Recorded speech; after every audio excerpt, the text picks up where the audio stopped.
നന്ദുവിന് chicken pox ആയ കാരണം അനിക്ക് നന്ദുവിനെ കാണാത്ത കാരണം വലിയ സങ്കടമായിരിക്കും. അനി പലതവണ നന്ദുവിനെ കോണ്ടാക്ട് ചെയ്യാൻ ശ്രമിക്കുന്നുണ്ടെങ്കിലും അപ്പോഴെല്ലാം എടുക്കുന്നത് കനകയായിരിക്കും. എന്നാ വീണ്ടും വിളിക്കുവാണ് അനി നന്ദുവിന്. ഈ സമയത്ത് നന്ദുവിന്റെ അടുത്ത് തന്നെയായിരിക്കും ഫോൺ ഇരിക്കുന്നത്. നന്ദു അങ്ങനെ ഫോൺ എടുക്കുന്നുണ്ട്. നന്ദുവിന്റെ ശബ്ദം കേൾക്കുമ്പോഴേ എനിക്ക് വലിയ സന്തോഷമാവുന്നുണ്ട്.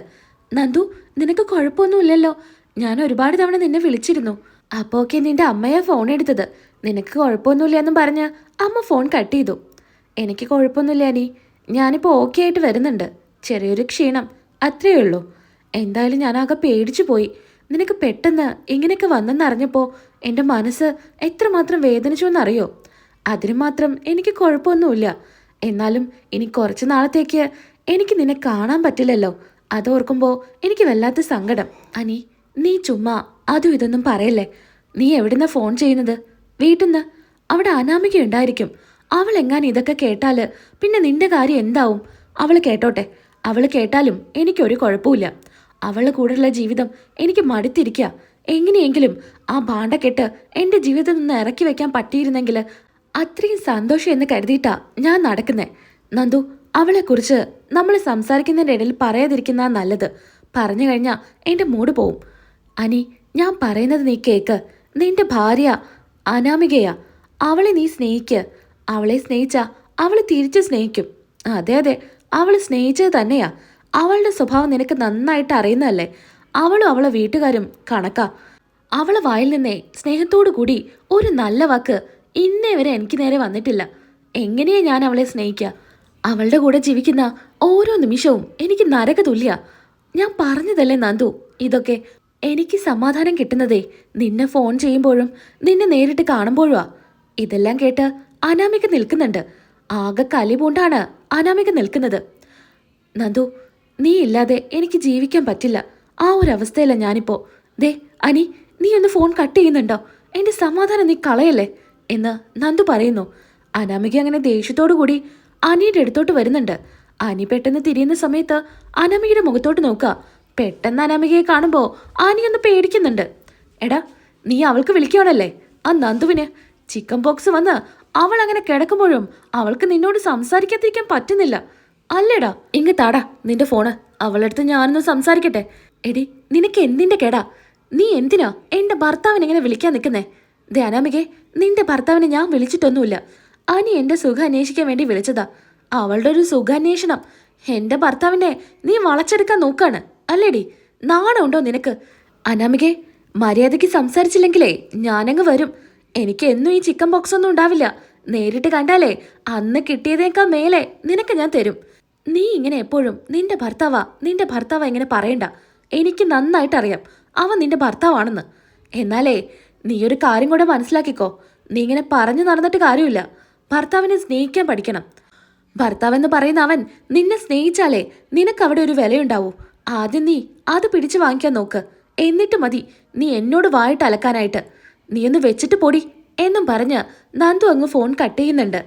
ഇത് കേട്ട് അനാമികയ്ക്ക് ദേഷ്യം സഹിക്കാൻ പറ്റുന്നുണ്ടായിരിക്കില്ല. എടാ, നീ എന്തിനാടാ എന്നെ ഇങ്ങനെ ദ്രോഹിക്കുന്നേ? ഇത് കണ്ടോ, എന്റെ കഴുത്ത് കിടക്കുന്ന താലി ഇത് നീ കെട്ടിയതാ. നിയമപ്രകാരേ ഞാൻ നിന്റെ ഭാര്യയാ. ആ സമയത്ത് അന്യ പെണ്ണുങ്ങളുമായിട്ട് സംസാരിക്കാനും കൊഞ്ചിക്കൊഴയാനും നിനക്ക് നാണം ഉണ്ടോടാ? അല്ലെങ്കിലും അവളുമാരെല്ലാം ആണുങ്ങളെ വശീകരിക്കാൻ മിടുക്കുകളാണല്ലോ. ദേ, നീ വെറുതെ ഏട്ടത്തിമാരെ പറയാൻ നിൽക്കണ്ട. ഏട്ടത്തിയെ മാത്രമല്ല നന്ദോനിയും പറയണ്ട. അവരൊക്കെ നിന്നേക്കാ എത്രയോ മുകളിലാ. അറിയാടാ, എനിക്ക് നന്നായിട്ട് അറിയാം. അവരെയൊന്നും പറഞ്ഞാലേ നിനക്ക് സഹിക്കാൻ പറ്റില്ല എന്ന്. ഞാൻ നിന്റെ ഭാര്യയാ. ഇന്നേ വരെ ആ ഒരു പരിഗണന നീ എനിക്ക് തന്നിട്ടുണ്ടോ? അത് തന്നെ എനിക്ക് തിരിച്ചു ചോദിക്കാനുള്ളത്. ഞാൻ നിന്റെ ഭർത്താവാണെന്ന് പറയുന്നുണ്ട്. ആ ഒരു പരിഗണനയും സ്നേഹവും നീ എനിക്ക് തന്നിട്ടുണ്ടോ? എന്തായാലും നീ ആ വർത്താനൊന്നും പറഞ്ഞ് എൻ്റെ അടുത്തോട്ട് വരണ്ട. എത്രയും വേഗം നമുക്കങ്ങ് ഡിവോഴ്സ് ചെയ്യാം. നീയുമായിട്ട് എനിക്ക് മുന്നോട്ട് പോയി ജീവിക്കാനേ പറ്റില്ല. അതുകൊണ്ട് നമുക്ക് ഈ ബന്ധം ഇവിടെ വെച്ച് നിർത്താം. അല്ലെങ്കിലും എനിക്ക് നിന്റെ കൂടെ സമാധാനത്തിലും സന്തോഷത്തിലും ജീവിക്കണമെന്ന് ഒരാഗ്രഹവുമില്ല. നിന്റെ കൂടെ ജീവിക്കുന്നത് എനിക്ക് നരകതുല്യ. എന്നാലും ഞാൻ സഹിച്ചു പിടിച്ചിവിടെ നിൽക്കും. എന്തിനാണെന്നറിയോ? നീ അവളെ സ്വന്തമാക്കരുത്. അവളുമായിട്ട് നീ ജീവിക്കരുത്. അതിന് ഞാൻ സമ്മതിക്കില്ല. എൻ്റെ ജീവിതം നശിച്ചാലും നിനക്ക് നല്ലൊരു ജീവിതം ഞാൻ തരില്ലടാ എന്നും പറഞ്ഞ് അനാമിക അവിടെ നിന്ന് പോകുന്നുണ്ട്. എൻ്റെ ഭഗവാനെ, നീ എന്തിനാ എന്നെ ഇങ്ങനെ പരീക്ഷിക്കുന്നേ? ഇവളെൻ്റെ ജീവിതത്തിലോട്ട് വന്നതിന് ശേഷം എനിക്ക് ജീവിതം തന്നെ മടുത്ത അവസ്ഥയില്ല. ഇനി മുന്നോട്ട് എങ്ങനെയാവുമെന്ന് ഓർത്തിട്ട് എനിക്കൊരെത്തും പിടിയുമില്ല എന്നൊക്കെ അനി പറയുന്നുണ്ട്. അനാമിക വളരെ ദേഷ്യത്തിലായിരിക്കും. വീട്ടിൽ നടക്കുന്ന കാര്യങ്ങളെല്ലാം അപ്പം അച്ഛനും അമ്മയ്ക്കും വിളിച്ചു പറയുമല്ലോ, അതുപോലെ അനാമിക അമ്മയെ വിളിക്കുന്നുണ്ട്. ആ മോളെ, എന്തൊക്കെയാ അവിടുത്തെ വിശേഷങ്ങള്? അമ്മ പറഞ്ഞ പോലെ കാര്യങ്ങളൊക്കെ മുന്നോട്ട് പോകുന്നില്ലേ? അനിയെ നീ എങ്ങനെയെങ്കിലും കയ്യിലെടുക്കാൻ അമ്മ എത്ര തവണയായി പറയുന്നു. അവൻ നമ്മുടെ കൂടെ ഉണ്ടെങ്കിലേ പിന്നെ നമുക്കൊരു പിടിവലിയാ. അവൻ്റെ ഒരു കുഞ്ഞ് അതും കൂടെ ആയാലേ പിന്നെ നമുക്ക് അവിടെ സ്വാതന്ത്ര്യം കൂടും. കിട്ടുന്നതില് കുറച്ച് കൂടുതലേ നമുക്ക് കിട്ടൂ. അമ്മേ, ഞാനൊരു കാര്യം പറയാം. അവൻ്റെ ഭാര്യയായിട്ടേ എനിക്കിങ്ങനെ തുടരാനൊന്നും പറ്റില്ല. അവനുമായിട്ട് മുന്നോട്ട് പോവാനേ എനിക്ക് സാധിക്കില്ല. മോളെ, അങ്ങനെയൊന്നും പറയല്ലേ. കുറച്ച് നാളത്തേക്കെങ്കിലും നീ ഒന്ന് അഭിനയിച്ചെങ്കിലും നിൽക്ക്. എന്നാലല്ലേ നമുക്ക് എന്തെങ്കിലും കിട്ടൂ. എന്നാ ഈ സമയത്ത് ദേവിയാനി അങ്ങോട്ട് വരുന്നുണ്ട്. അനാമികയാണെങ്കിൽ വലിയ സംസാരമായിരിക്കും. അനാമികയുടെ സംസാരങ്ങളെല്ലാം ദേവിയാനി ഇങ്ങനെ കേൾക്കുന്നുണ്ട്. മോളുടെ അമ്മയ്ക്ക് വിളിക്കാണെന്ന് തോന്നുന്നു. ഞാനിന്നുണ്ടാക്കിയ പായസം കൊടുക്കാമെന്ന് കരുതിയതാ. ഇനിയിപ്പോൾ കുറച്ചു നേരം കഴിഞ്ഞിട്ട് കൊണ്ടു കൊടുക്കാം. അങ്ങനെ പോരാ നേരത്തായിരിക്കും അനിയെക്കുറിച്ച് സംസാരിക്കുന്നത് ദേവിയാനി കേൾക്കുന്നത്. അനി അനി എന്നൊക്കെ പറയുമ്പോൾ ദേവിയാനി ഇത് കേൾക്കാനായിട്ട് നിൽക്കുന്നുണ്ട്. അനിയുണ്ടല്ലോ, അവനെ ഒരാണല്ല. അങ്ങനെയാ എനിക്ക് തോന്നുന്നേ. അവൻ എന്നോട് ഒരു സ്നേഹവും കാണിക്കുന്നില്ല. എന്നാലല്ലേ എനിക്ക് തിരിച്ചവനെ സ്നേഹിക്കാൻ പറ്റൂ. അല്ലെങ്കിലും അവനെയൊന്നും സ്നേഹിക്കുന്നേക്കാൾ നല്ലത് സ്നേഹിക്കാതിരിക്കുന്നതാ. അവൻ്റെ മനസ്സിൽ ഇപ്പോഴും ആ നന്ദുവാണമ്മേ. അവൻ എൻ്റെ കൂടെ ജീവിക്കണമെന്ന് തീരെ താല്പര്യമില്ല. ഇന്നുപോലും അവളെ വിളിച്ച് സംസാരിക്കുകയായിരുന്നു. കൈയോടെ പിടിച്ചിട്ടും അവൻ ഒരു കുലുക്കുമില്ല. അവളെന്നോട് പറയാ, ആദ്യം അവൻ്റെ സ്നേഹം പിടിച്ചെടുക്ക്, എന്നിട്ട് മതി നീ എന്നെ നന്നാക്കാൻ അവൾ എൻ്റെ അടുത്ത് പറഞ്ഞത്. ഞാനൊക്കെ നാണം കെട്ടുപോയി. മോളെ, ഈ ഒരു അവസരത്തിൽ മോളെ എടുത്തു ചാടി ഒരു തീരുമാനം എടുക്കരുത്.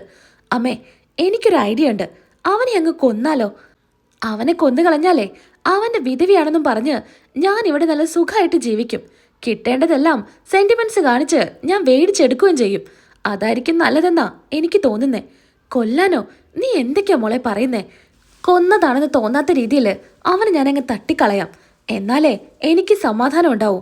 ഇതെല്ലാം കേട്ട് ദേവിയാനി സഹിക്കാനാവാതെ ഞെട്ടി നിൽക്കുമായിരിക്കും. ഇവള് ഇത്ര ക്രൂരയാണോ? എന്നാലും ഇവളെയൊന്നും വിശ്വസിക്കാൻ പോലും പറ്റില്ല. അമ്മേ, അന്നമ്മയ്ക്കറിയാലോ, അന്ന് നവ്യയെ കൊല്ലാനായിട്ടാ പാലിൽ ഞാൻ വിഷം കലർത്തി വെച്ചത്. എന്നാൽ അതെടുത്ത് കുടിച്ചതോ?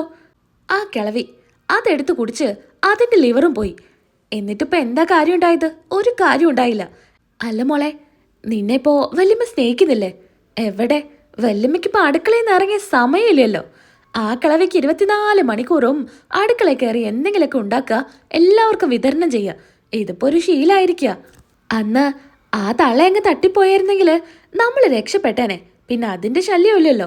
പിന്നെ ഇപ്പോൾ എല്ലാവരെയും സോപ്പിട്ട് പിടിച്ച് ഇവിടുന്ന് കിട്ടാവുന്നതൊക്കെ വാങ്ങിച്ച് എനിക്കങ്ങ് പോരായിരുന്നു. എൻ്റെ അമ്മായിമ്മയാണെങ്കിൽ ഞാൻ വലിയ പുള്ളിയാ, എന്നെ വലിയ കാര്യത്തിലാണ് നോക്കുന്നേ. നമ്മുടെ കാര്യങ്ങൾ നമുക്കല്ലേ അറിയൂ.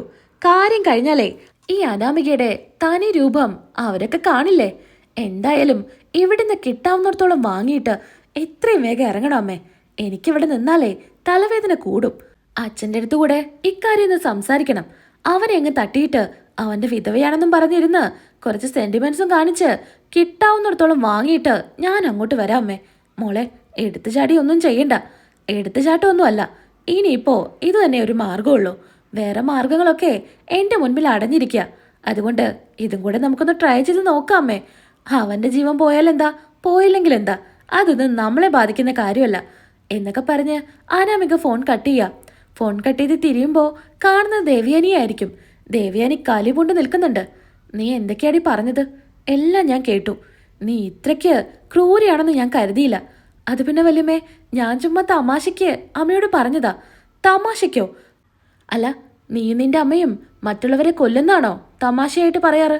ഞങ്ങളൊന്നും അങ്ങനെയല്ല. അനിയെ നീ എന്ത് ചെയ്യുന്നോ പറഞ്ഞത്? നീയൊക്കെ ഒരു സ്ത്രീയാണോടി? നിന്റെ കഴുത്ത് കിടക്കുന്ന താലി അനി കെട്ടിയതാ. അവൻ നിന്റെ ഭർത്താവാ. നിനക്ക് ഇത്രയെങ്കിലും മനസാക്ഷി ഉണ്ടായിരുന്നെങ്കിൽ നീ ഇങ്ങനെയൊക്കെ സംസാരിക്കോ? അന്ന് പാലില് വിഷം കലർത്തിയത് അപ്പം നീയാണല്ലേ? വീട്ടിൽ നിന്ന് എല്ലാവരെയും കൊല്ലാനാണല്ലേ നീ ശ്രമിക്കുന്നത്? എന്തൊക്കെ അഭിനയങ്ങളായിരുന്നു! ഞാൻ ഹോസ്പിറ്റലിൽ കിടക്കുമ്പോൾ വല്യമ്മയ്ക്ക് പാലിലെ വിഷം കലർത്തിയത് എൻ്റെ മരുമകളാണെന്നൊക്കെ പറഞ്ഞ് നീ എന്തൊക്കെ തെറ്റിദ്ധാരണകളാ എന്റെ മനസ്സിൽ കുത്തിവെച്ചത്. ഇപ്പോഴല്ലടി എനിക്ക് മനസ്സിലായത് നിന്റെ തനി സ്വഭാവം. വല്യമ്മേ, അങ്ങനെയൊന്നുമില്ല. ഞാൻ പറഞ്ഞില്ല, ഞാൻ ചുമ്മാ ഇങ്ങനെ പറഞ്ഞതാ. കയ്യിലുള്ള ആ ചൂട് പായസം അനാമികയുടെ മുഖത്തോട്ടങ്ങ് ഒഴിക്കുന്നുണ്ട്. എന്നിട്ട് ഒറ്റയടി അങ്ങ് വെച്ചു കൊടുക്കുക. വല്യമ്മ എന്താ ചെയ്ത്? എന്റെ മുഖമൊക്കെ പൊള്ളുന്നു. നിന്റെ മുഖമല്ല പൊള്ളേണ്ടത്. നിന്നെപ്പോലെ ഒരുത്തിയാണല്ലോ ഞാൻ മോളായിട്ട് സ്നേഹിച്ചത്. അതോർക്കുമ്പോഴാ എനിക്ക് ദേഷ്യം കൂടുന്നത്. ഇതെല്ലാവരും ഞാൻ അറിയിക്കുവടി. നിന്റെ എല്ലാ കള്ളക്കളികളും എല്ലാവരോടും ഞാൻ പറയും.